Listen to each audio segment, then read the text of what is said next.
You walk along the passage for several minutes until it turns sharply to the left. Cautiously you peer around the corner, your basic car instincts alerting you to a potential threat. Peering down, you see a beam of light shining from one side of the corridor to the other. The passage ahead looks no different to those in the rest of the maze, but you feel sure that it contains a deadly trap. Do you wish to step over the beam of light, or to walk through the beam? Over the beam, I would prefer. Yeah. You cover 50 yards before the passage opens in a large circular chamber. There, on a plinth in the center of the floor, rests a severed human hand. The skin is mottled and swollen, the fingers black and decayed. Beyond the plinth, the passage continues straight ahead, flanked by two pillars of speckled grey stone. Do you wish to examine the severed hand, or would you rather skirt around the plinth and enter the passage beyond? Maybe it could be worth examining. Yeah, let's take a look at the hands. Without any warning, the hand springs to life. It stands upright on its fingers, the first two drawn back so that it resembles a monstrous spider preparing to attack. You step back aghast as it scurries around the circle on the granite plinth. Do you wish to attack the hand? Or, if you wish, you could throw a fire seed at it. Or you could just walk around and leave the passage beyond. Maybe just leave it alone unless it wants to ride out attackers. I wonder where the rest of Adam's family is. They are probably up there sitting in their robes. I don't know. So far it hasn't done anything. So let's try and walk past it. Yeah. As you draw level with the plinth, the fingers on the hand begins to move. They rise and fall, drumming a slow, clumsy rhythm on the granite surface. The dull thudding causes your head to ache, and the pain increases with every tap of the swollen black fingers. The pain quickly becomes unbearable. You lose 5 endurance points. As you reel back in agony, the drumming increases speed. Unless you act quickly, it will destroy your mind. So, do you wish to attack it, throw a fire seed at it, or run between the two green pillars and escape? Throw a fire seed at it. Yeah. Let's try using one of them. Snatching the seed from your tunic pocket, you hurl it at the plinth as hard as possible. There's a loud crack as the shell shatters, and a splash of bright flame engulfs the plinth. Soon the hand catches fire. It wriggles and squirms as the flames feed on its loathsome flesh, and is soon obscured by a pall of acrid black smoke. Do you wish to stand back and wait for the flames to die down, or would you rather pass around the fire and into the passage beyond? Let's just wait. Yeah. I suppose. Okay, we wait. As the flame died down and the smoke clears, you see the blackened hand lying at the base of the plinth. To your horror and amazement, it begins to move, flexing its charred fingers jerkily. Open mouth, you stare in disbelief as it suddenly springs into the air and hovers above your head. Its writhing fingers stretches open as it plummets towards your skull. Roll your die, and because you have hunt mastery, you may add 3 to the number. 10. The hand is fast, but you are faster. Diving and rolling, you avoid its initial attack and crouch ready to receive its next attempt. It raises once more, and as you stare at its ghastly form, you suddenly realize its horrific purpose. It is a predator, an evil sentient being that can only survive by consuming an exclusive form of nourishment. Live human brain. You fight back your rising fear as it speeds towards you. Oh no, it's Glorious. a zombie hand. Oh, Didn't think I'd see that today. and by the way, it's immune to psychic power. Well, Well, at least basic power, but you don't have Surge. yeah. I just say we cut it down to size. So that means you have 19 combat skill right now, right? 19 it would be, yeah, I think. Yeah. Yeah. You have 15 basic, and you have 2 for your shield and 2 for your helmets. Wait, did it not take the shield? Nope. No, they took your weapons. Your shield is not a alright. weapon. Okay. Okay, so give an ear, roll a die. 7. 7. The hand whistles past you and manages to scratch you with the nail of its little finger, inflicting 1 endurance point of damage to you. As it flies past you, you whirl around and give it a powerful whack with your admittedly less elegant sword, but hey, you make do what you have. Which is important. Oh, and it's called a Rakos, by the way. Rakos. Yeah. Give an ear, Rackers. roll a die again. 9. Okay, it surges back, but this time you're prepared and smack it out of your way with your shield, sending it careening through the air as it tries to figure out what is up and what is down. You use this pause to stab at it, penetrating its fatted flesh with a powerful forceful strike. You think I've defeated it, but then it rises up through your blades, still bleeding though, and tries to attack again. Give me a roll the die. 1. Right. It smacks straight into your face with its knuckles, sending your head to the left with a sharp smack. You lose 4 endurance points. You just got bitch slapped by a hand. Yep. Well, just means we have to put it down for good, I suppose. However, now that it's close, you manage to get a stab at it, although it's not a particularly elegant stab, you may admit. It's not enough to defeat it, though it kinda hangs jerkily in the air. You suspect that it's wounded quite badly. Roll the die again. 4. Right. It surges forward again, and with an open hand, it creates several deep gashes in the side of your chin.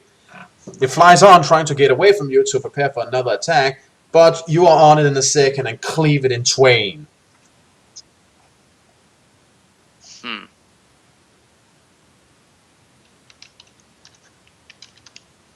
Well, let us see if we can recover from that. And then something strange happened. The Rakos lies motionless on the ground before you, but in spite of the many blows you've dealt to the creature, it bears no sign of ever having been involved in combat. Okay, this chamber is obviously tricked or something like that. I say we get the fuck out of here. Okay, do you wish to leave the thing there and enter the passage ahead, or would you wish to take a closer look?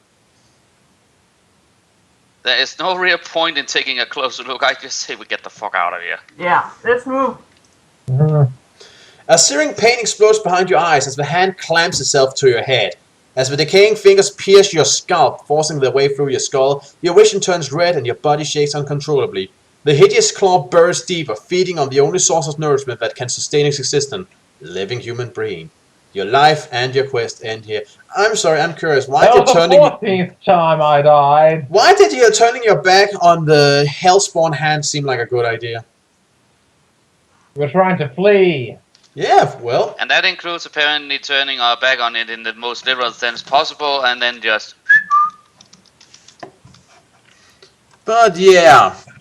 You got brain probed by a zombie hand. Yeah. Or rather, as I prefer to say, crushed by zombie hand. Yeah, but that doesn't sound as funny. It does to me. In any regard... Why is crushed funnier than brain probed? Because it just sounds as if... You know what? I cannot really explain it. It just does. Well, in that case, I guess you take a look at the damn thing instead. Yeah. Yeah. As you peer at the horrible hand, it suddenly leaps at your face. You scream with terror, instantly lashing out to deflect its attack. You strike it hard and send it spinning towards the green pillars and the passage beyond. Just as it draws level with the pillars, the hand explodes. It has spun straight into an invisible barrier of destructive energy that flows between the pillars. As the hand disintegrates into thousands of tiny fragments, you feel elated that, at last, victory is yours. Which also means that if you had managed to run away from it, you would have run straight into a disintegration trap. Oh. Ow.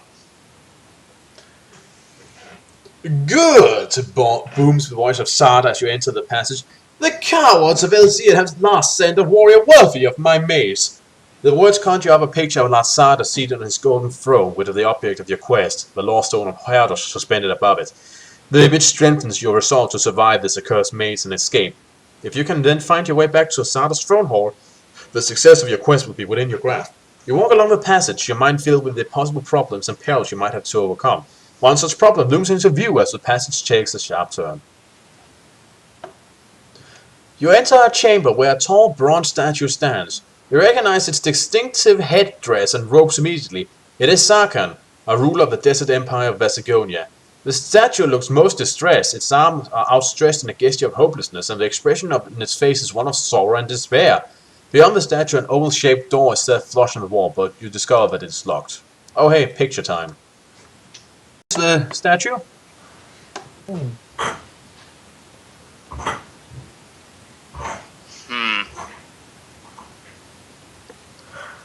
Not the most encouraging thing I have ever seen.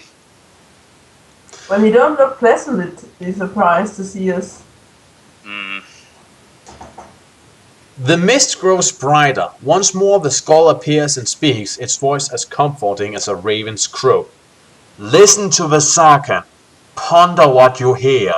Give the correct answer, for fear he sheds a tear. The skull disappears into the misty ceiling, and you watch amazed as the dull bronze lips of the statue begins to move.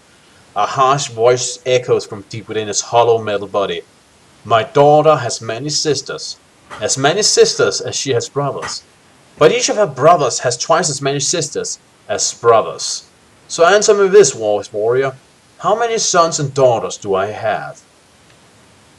One son and 2 daughters. Yeah. Okay, that was the quickest response ever. I was just sitting here trying to twist my brain around it, and then, okay, fine, this guy got it. Okay.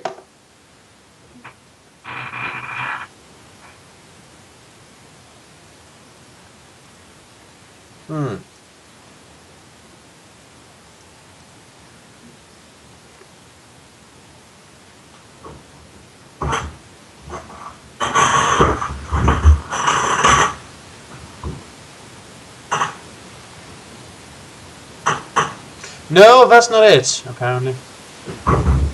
Huh?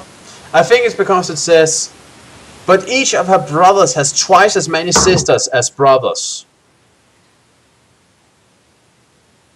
So if the brother had... Okay, say it from the start again. My daughter has many sisters as she has brothers.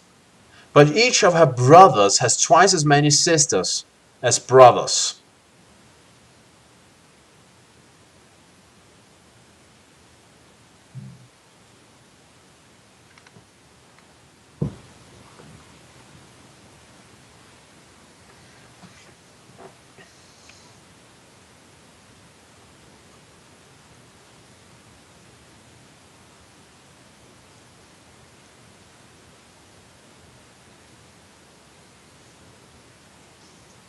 Yeah, I must admit, I'm clueless.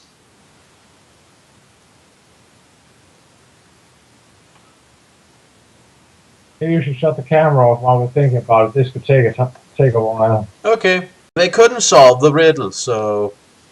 A noise like the sound of 1,000 screeching cats issue from the statue, and water pours from its eyes and mouth. The stream quickly becomes a raging torrent and threatens to flood the chamber. You turn and run towards the passage, but to your dismay you find the passage is now sealed off by a wall of solid stone.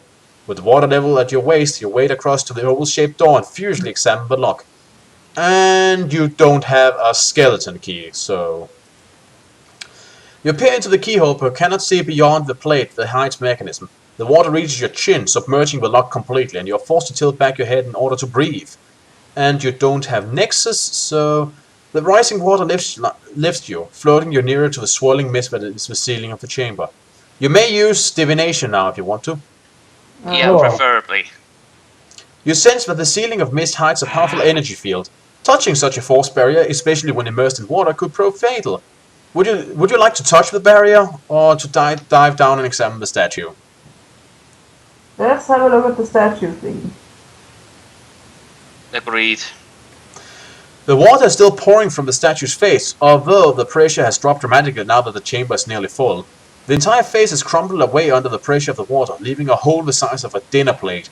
Peering inside, you can see a large nozzle and a lever, both deep within the body beyond arm's reach.